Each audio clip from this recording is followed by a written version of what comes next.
మహాత్మా గాంధీ పేరు ఉపాధి హామీ చట్టం నుండి తొలగించినంత మాత్రాన వారి పేరు ప్రజల గుండెల నుండి తొలగించలేరని వేములవాడ ఎమ్మెల్యే ప్రభుత్వ విప్ ఆది శ్రీనివాస్ అన్నారు. మహాత్మా గాంధీ జాతీయ గ్రామీణ ఉపాధి హామీ పథకం పేరును కేంద్రంలోని బీజేపీ ప్రభుత్వం మార్చివేయడాన్ని నిరసిస్తూ ఈరోజు రాజన్న సిరిసిల్ల జిల్లా కేంద్రంలోని గాంధీ చౌక్ వద్ద జిల్లా అధ్యక్షులు సంగీతం శ్రీనివాస్ ఆధ్వర్యంలో నిరసన కార్యక్రమం చేపట్టారు. ఈ కార్యక్రమానికి ముఖ్య అతిథిగా ప్రభుత్వ విప్ ఆది శ్రీనివాస్ పాల్గొని మాట్లాడుతూ నెహ్రూ, ఇందిరా, రాజీవ్ గాంధీ పేర్లే కాకుండా మహాత్మా గాంధీ పేరును కూడా తొలగించే కుట్ర కేంద్రం చేస్తుందని, ప్రతి గ్రామంలో మహాత్మా గాంధీ విగ్రహం లేని ఊరు లేదని, ఆ గ్రామాల్లో మహాత్మా గాంధీ విగ్రహాన్ని తొలగించే సాహసం బీజేపీ నాయకులు చేయగలుగుతారని, గాంధీ బొమ్మ లేని నోటు లేదని, ఈ నోటు మీద గాంధీ బొమ్మను తీసివేసే శక్తి మీకు ఉందని ప్రశ్నించారు.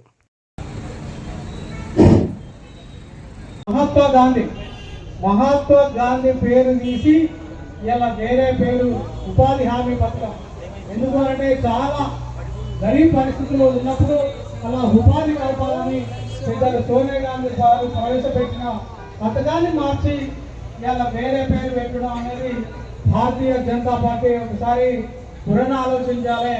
ఎందుకంటే గాంధీ గారు మన భారతదేశం కోసం ఇలా 400 సంవత్సరాల ఇలా మన భారతదేశాన్ని విముక్తి చేయకపోతే ఇలా భారతీయ జనతా పార్టీ కూడా మనం చేస్తున్నారు. ఎందుకంటే ఇలాలకు ఇలా పోరాడి ఇలా విదేశీ చొక్కాలు వేసుకోకుండా ఎక్కడైనా ఫ్రీగా ఇలా చొక్కా వేసుకోకుండా తిరిగి భారతదేశాన్ని కాపాడిన ఘనత పెద్దలు గాంధీ గారి. అటువంటి గాంధీ గారిని తీసేస్తే మనందరికీ కూడా అవమానం జరిగింది. జనతా పార్టీని దత్తరిస్తేనే మన ప్రజానీకానికి తంగలపల్లి మండల కాంగ్రెస్ అధ్యక్షుడు రామ్జీ అనేటువంటి పేరుతో కొనసాగించాలని చట్టం చేయడం దురదృష్టకరం. ఎందుకంటే స్వాతంత్ర పోరాటంలో గాంధీ గారు మొదటి వ్యక్తి. ఆయనను భారత్లో ఉన్నట్టుగా మనం కూడా ఉండాలనేటువంటి సందేహం ఇచ్చేటువంటి గాంధీ మహాత్ముని ఈరోజు అవమానపరిచే విధంగా బీజేపీ ప్రభుత్వం చేస్తూ ఉన్నది. కుట్రలను తిప్పికొట్టడానికే ఈరోజు మరి భారతదేశం మొత్తం కాంగ్రెస్ పార్టీ ఆధ్వర్యంలో నిరసన కార్యక్రమాలు చేపడుతూ ఉంది. ముఖ్యంగా ఉపాధి హామీ పథకం అనేది ఒకప్పుడు కరువు కాటకాలలో గాంధీ గారి పేరును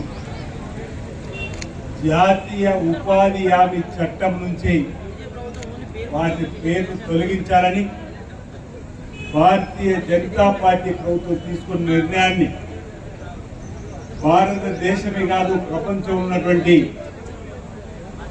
ప్రజాస్వామికవాదులందరూ కూడా ఈ అంశాన్ని తీవ్రంగా ఖండిస్తున్న వేళ all India Congress committee, Pradesh Congress committee ఇచ్చినటువంటి పిలుపులో భాగంగా మనం నిరసనలు ఈరోజు ఏర్పాటు చేస్తూ ఉన్నాం. మహాత్మా గాంధీ గారి పేరు ఉపాధి హామీ చట్టం నుంచి పేరును తొలగించినంత మాత్రాన వారి పేరు ప్రజల గుండెల నుంచి మీరు తొలగించలేరని మోదీ, అమిత్ షా గారికి ఈ ధర్నా ద్వారా మనం చెప్పే ప్రయత్నం చేయడానికి ఈ కార్యక్రమాన్ని మనం తీసుకున్నాం. ఈ దేశానికి స్వాతంత్రం తీసుకొని వచ్చింది మహాత్మా గాంధీ గారి సారథ్యంలో, నాయకత్వంలో. అలాంటి మహానుభావుడి యొక్క పేరు మీద పేద ప్రజలకు ఉపయోగపడేటువంటి ఉపాధి హామీ పథకాన్ని ఒక చట్ట రూపంలో తీసుకొని వచ్చి వేసవి కాలం వచ్చిందంటే నిరుపేద కూలీలకు పని కల్పించేటువంటి కార్యక్రమాన్ని, గరీబీ హటావోను నినాదం తీసుకుని వచ్చింది, గూడు గుడ్డ నినాదం తీసుకుని వచ్చింది.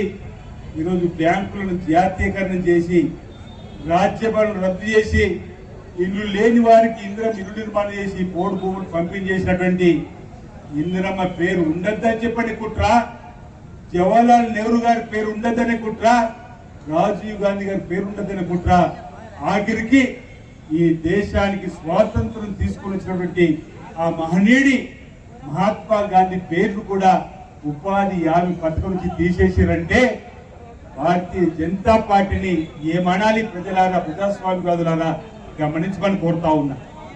ఈరోజు మీ మంద బలం ఉందని, మీ అధికార బలం ఉందని లోకసభలో మహాత్మా గాంధీ పేరును తీసివేసి కాక, కానీ మహాత్మా గాంధీ విగ్రహం లేని ఊరు లేదు. తీసివేయగలుగుతారా మీరు మహాత్మా గాంధీ గారి విగ్రహాన్ని? గ్రామాల నుంచే చెప్పండి. బీజేపీని సూటిగా అడుగుతా ఉన్నాం. ఒక 500 రూపాయల నోటు ఉంది. మహాత్మా గాంధీ గారి విగ్రహం లేని ఊరు లేదు. ఆ గ్రామాల్లో మహాత్మా గాంధీ గారి విగ్రహాన్ని తొలగించే సాహసం చేయగలుగుతారా బీజేపీ నేతలారని చెప్పని ఈరోజు మనం ప్రజల పక్షాన అడగాల్సిన అవసరం ఉందన్నమాట. ప్రపంచంలో నేటి నగరాల్లో కూడా మహాత్మా గాంధీ గారి విగ్రహాలు ఉన్నాయి. అలాంటి విగ్రహాలు తొలగించమని ప్రపంచ అధినేతలకు మోడీ గారు వెళ్తున్నదే, చెప్పగలుగుతారా, సాహసం చేయగలుగుతారా అంటున్నా.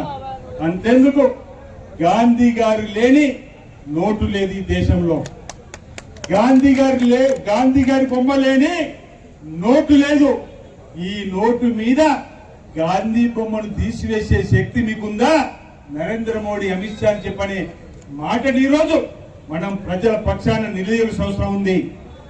చేసూడు గ్రామాల్లో గాంధీజీ విగ్రహాన్ని, నేను నీకు దమ్ముంటే అధికారం ఉంది కదా ఈ నోటు పైన, మోడీ గారు ఆ మహాత్మా గాంధీ దేశానికి స్వాతంత్రం తీసుకొచ్చినటువంటి వీరి ఫోటోను తొలగించే ప్రయత్నం చేయి.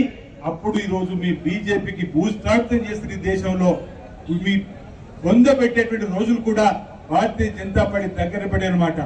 ఈరోజు మాట్లాడితే మతిలేని మాటలు. అంబేద్కర్ గారు ఈ దేశానికి భారత రాజ్యాంగ నిర్మాతగా, భారత రాజ్యాంగం రచించినటువంటి అంబేద్కర్ గారిని అవమానిస్తారు. దేవుడా అంబేద్కర్ ఉన్నా అంటాడు అమిత్ షా. ఈరోజు దేశవ్యాప్తంగా అంబేద్కర్ ఫోటోలతోటి ఈరోజు మనం ర్యాలీ చేస్తే ఆ తర్వాత క్షేమపడి చెప్పే పరిస్థితి. ఇప్పుడు కూడా మహాత్మా గాంధీ గారి పేరును తొలగిస్తున్నట్టు జాతికి భారతీయ జనతా పార్టీ క్షేమపడి చెప్పే రోజులు వస్తాయి. ఒకవేళ అలాంటి పరిస్థితి లేకపోతే రాబో ఎన్నికల్లో భారతీయ జనతా పార్టీకి తగిన మూల్యం చెల్లించే విధంగా ఈరోజు ప్రజలు తగిన నిర్ణయం తీసుకుంటున్నమాట. అసలు ఈ దేశానికి స్వాతంత్రం వచ్చిన రోజు భారతీయ జనతా పార్టీ ఉందా అంటున్నాం. ఈ దేశ స్వాతంత్ర ఉద్యమంలో పాలు పంచుకోని పార్టీ భారతీయ జనతా పార్టీ. ఈ రోజు దిట్టమైనటువంటి హామీలు తీసుకొని వచ్చి మతాల వారీగా ప్రజలు విభజించి, ప్రాంతాల వారీగా ప్రజలు విభజించి, భాషా ప్రయుక్త రాష్ట్రాలుగా ప్రాంతాలను విభజించి పేదలకు ఉపయోగపడే పథకాలన్నిటి కూడా రద్దు చేసే విధంగా ఈరోజు ఉపాధి హామీ చట్టంలో కూడా ఊట్లు పరిచే విధంగా వారు చేసేటువంటి కార్యక్రమం గత 2 సంవత్సరాలుగా మనం ప్రజలు హెచ్చరిస్తున్నాం. ప్రజల పేదల ధనాన్ని ఈరోజు అడ్డదారిలో వారికి నచ్చిన వారికి అప్పైపోయేటువంటి కార్యక్రమం, పేద ప్రజలకు ఉపయోగపడేటువంటి అనేక పథకాలను ప్రైవేటు పరం చేసేటువంటి కార్యక్రమాలు కూడా మనం చూసినాం. ఈరోజు ఒక్కటంటే ఒకటి 12 సంవత్సరాల నుంచి భారతీయ జనతా పార్టీ దేశాన్ని నిలబట్టి ఒక్కటంటే ఒక్క పథకం నేరుగా పేద ప్రజలకు ఉపయోగపడే పథకాన్ని తీసుకొచ్చిరా. ఛాలెంజ్ విసురుతున్నా ఎక్కడ కూడా పేద ప్రజలు నేరుగా ఉపయోగపడే చట్టం రాలే. ఇప్పుడు ఇక్కడ వేదిక మీద చాలా మంది మిత్రులు మాట్లాడారు. 1 కాదు 2 కాదు, పేదలకు ఉపయోగపడేటువంటి అనేక హక్కులను కాంగ్రెస్ ప్రభుత్వం హయాంలోకి తీసుకొని వచ్చినటువంటిది. ఈరోజు విద్య హక్కు కానీ, సమాచార శాఖ హక్కే కానీ, ఈరోజు ఉపాధి హామీ చట్టానికి సంబంధించిన హక్కే కానీ, నిరుపేదలకు ఇళ్ల నిర్మాణం సంబంధించి కానీ, ఓటు భూమి పంపిణీ చేసే కార్యక్రమం కానీ, రాజీవ్ వారికిస్తే కానీ, ఈరోజు ఈ విధంగా చెప్పుకుంటూ పోతే అనేకం ఈరోజు కాంగ్రెస్ పార్టీ ప్రభుత్వం దేశంలో పరిపాలించినప్పుడు, రాష్ట్రంలో పరిపాలించినప్పుడు వచ్చినే తప్ప ఈరోజు భారతీయ జనతా పార్టీ నాయకత్వంలో దేశంలో ఒక్కటి కూడా పేదలకు ఉపయోగపడే కార్యక్రమం రాలేదనేటువంటి మాటలు కూడా ప్రజలు అనుకుంటున్న వేళ ఈ విధంగా పేర్లను మార్చి ఏం సాధించాలనుకుంటున్నారో కూడా ఈరోజు మనం ప్రజల పక్షాన భారతీయ జనతా పార్టీని నిలదీయవలసిన అవసరం ఉంది. అందుకే లోక్సభలో మన ప్రతిపక్ష నేత రాహుల్ గాంధీ గారు అడుగుతున్న ప్రశ్నలకు, ప్రియాంక గాంధీ గారు అడుగుతున్న ప్రశ్నలకు, భారత్ జోడోలో ఈరోజు కన్యాకుమారి నుంచి కాశ్మీర్ వరకు, మణిపూర్ నుంచి ముంబై వరకు పాదయాత్ర చేసినప్పుడు అసమానతల గురించి మాట్లాడి కులగణన జరగాలంటే సుప్రీంకోర్టులో ఎట్టి పరిస్థితుల్లో మీకు కులగణన జరపమని చెప్పి అన్నటువంటి వాళ్ళు ఈరోజు రాహుల్ గాంధీ గారు పాదయాత్ర దెబ్బకు దిగి వచ్చి ఏ విధంగా అయితే కులగణన జరపమంటున్నారో తప్పనిసరిగా ఈరోజు మనం ఈ చేసేటువంటి ధర్నాలకు భారతీయ జనతా పార్టీ ప్రభుత్వం దిగివచ్చి మహాత్మా గాంధీ గారి పేరును యథావిధిగా ఉంచే విధంగా ఈ ప్రభుత్వం చర్యలు తీసుకుంటే సరే, లేదంటే వచ్చే ఎన్నికల్లో దేశవ్యాప్తంగా కాంగ్రెస్ పార్టీ ప్రభంజనం, రాహుల్ గాంధీ గారు ప్రధానమంత్రి కావడం ఖాయం. మళ్ళీ మన మహనీయుడు మహాత్ముని పేరుని యథావిధిగా పెట్టుకుంటామన్న మాట అనుకుంటే ఈ సందర్భంగా మనం చెప్పాల్సిన అవసరం ఉంది, చెప్పుకోవాల్సిన అవసరం ఉంది అన్నమాట ఈ సందర్భంగా చెబుతూ ఒక అంశాన్ని ఇక్కడ చర్చ చేసుకోవాలి. 3 రోజుల క్రితం బీఆర్ఎస్ పార్టీకి సంబంధించినటువంటి ఎంపీలు నరేంద్ర మోడీ గారిని కలిసారు. ఇలా ఉన్నాడు మీ కేసీఆర్, ఆరోగ్యం కాపాడుకోమని ఒక మద్దతులకు ఒక చీటీ పంపిన తర్వాత ఈరోజు 2 సంవత్సరాలతో నిద్రలేసి కేసీఆర్ బయటకు వస్తున్నాడు. మొదటి నుంచి చెప్తున్నాం బీఆర్ఎస్ బీజేపీ ఒకటే అని. దానికి తార్కాణం 3 రోజుల క్రితం బీఆర్ఎస్ ఎంపీలతో నరేంద్ర మోడీ మాట్లాడిన మాటలు. ఆరోగ్యం జాగ్రత్త అంటే అందులో ఉన్నటువంటి మొదలవుతో 2 సంవత్సరాలకు బయటకు వస్తుందని చెప్పి కేసీఆర్ బయటకు వస్తున్నాడు. ఈ 2 సంవత్సరాల తర్వాత బయటకు వస్తున్న సందర్భంలో ప్రజల కోసం అనుకుంటే పొరపాటు. కేటీఆర్ నిర్వాహకం వల్ల, తీరు వల్ల పార్టీ అట్టడుగు కనిష్ట స్థాయికి పోతుంది. ఇక నేను రాక తప్పదనేటువంటి ఆలోచనతో పార్టీ ప్రయోజనం కోసం వస్తున్నటువంటి కేసీఆర్ గారిని కూడా ఈరోజు మనం నిలదీయాల్సిన అవసరం ఉంది. కృష్ణా నది జలాలను అప్పనంగా ఆంధ్రకు అప్పేపి, గోదావరి జలాలను అప్పనంగా ఆంధ్రకు తీసుకొని పోయే విధంగా చెప్పినటువంటి సందర్భం. రాయలసీమ రోజా మినిస్టర్ దగ్గరికి వెళ్ళి ఆ రోజు చేపల పులుసు తిన్నతో తన మాట కూడా మనం గుర్తు చేయాలి.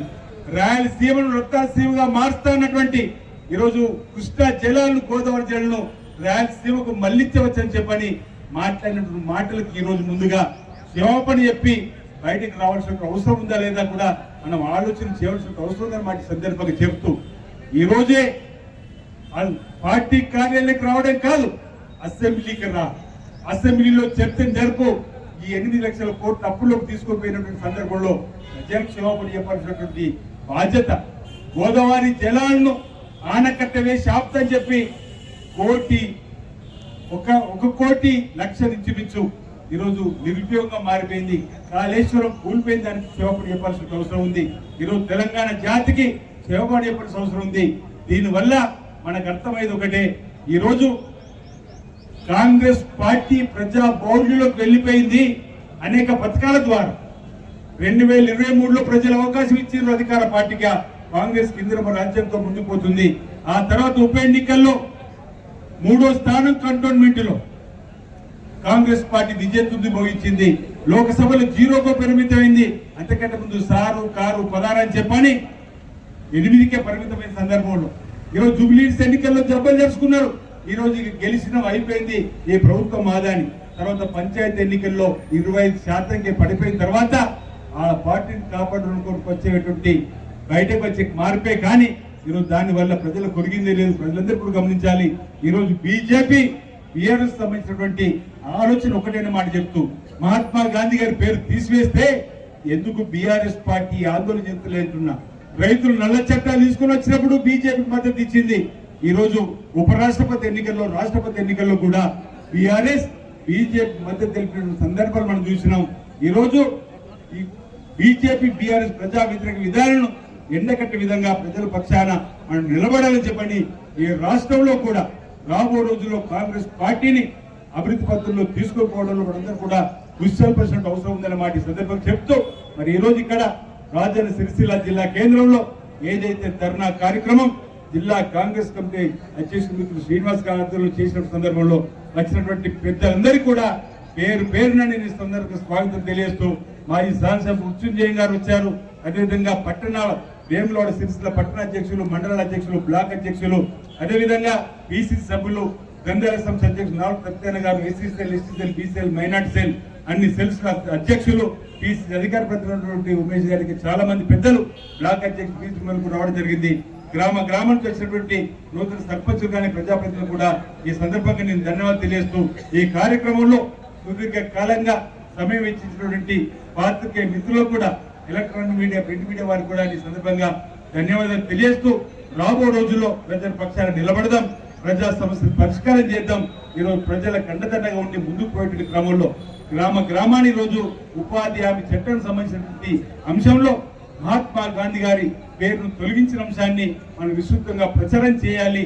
ఈ రోజు ఏదైతే భారతీయ జనతా పార్టీ ఏకపక్ష పోకడ పోతుందో వాటిని తిప్పికొట్టడంలో మనం అందరూ కూడా ముందుండాలని చెప్పిన మాట ఈ సందర్భంగా తెలియజేస్తూ ఈ కార్యక్రమానికి ఏఐసిసి అధ్యక్షుడు మల్లికార్జున ఖార్గే గారు, పిసిసి అధ్యక్షుడు మహేష్ కుమార్ గౌడ్ గారు, మన ముఖ్యమంత్రి రేవంత్ రెడ్డి గారు ఇచ్చినటువంటి పిలుపు మేరకు మనం అందరూ కూడా ఇక్కడ రావడం జరిగింది.